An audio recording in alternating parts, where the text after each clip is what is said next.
Hari ini kita berkongsi tentang satu isu yang cukup dekat dengan hati ramai pencarum kumpulan wang simpanan pekerja, iaitu cadangan pengeluaran akaun 1 KWSP secara bersasar. Sejak beberapa tahun kebelakangan ini, rakyat Malaysia sudah beberapa kali dibenarkan membuat pengeluaran KWSP ketika tempoh pandemik.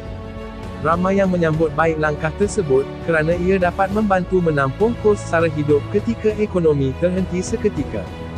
Namun begitu, apabila ekonomi dibuka semula, kerajaan mengambil pendirian bahawa pengeluaran akaun 1 tidak lagi sesuai dilaksanakan secara sewenang-wenangnya. Tapi desakan daripada rakyat tidak pernah berhenti. Pada bulan Jun 2024, kumpulan pencarum bersama beberapa NGO telah mengadakan himpunan di hadapan menara KWSP.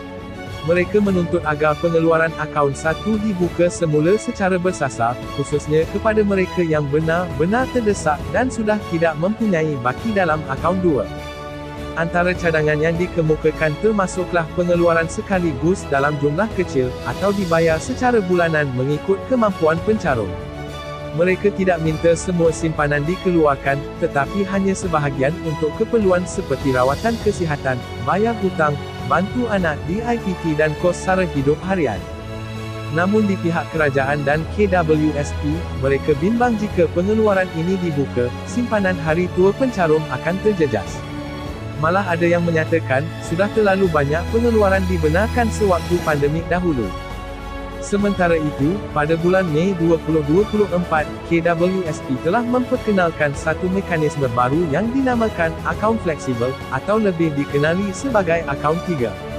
Akaun ini membolehkan pencarum mengeluarkan sebahagian kecil caruman bulanan mereka untuk keperluan jangka pendek. Pengeluaran boleh dibuat serendah RM50 pada bila-bila masa melalui aplikasi iAccount.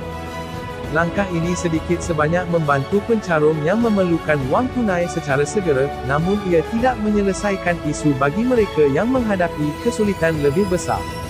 Ramai pencarum masih berharap agar satu bentuk pengeluaran bersasar dari akaun 1 dapat dipertimbangkan semula, mungkin melalui permohonan yang disemak secara ketat, atau diberi keutamaan kepada golongan yang benar-benar memerlukan. Soalannya sekarang, adakah cadangan ini akan dipertimbangkan oleh kerajaan? Atau adakah akaun 3 itu sebenarnya jawapan akhir kepada semua perbincangan ini? Apa pendapat anda sebagai pencarum? Adakah anda bersetuju pengeluaran akaun 1 dibuka secara bersasar? Atau anda rasa lebih baik simpan untuk masa depan? Kongsikan pandangan anda di ruang komen di bawah. Kita dengar suara rakyat bersama-sama.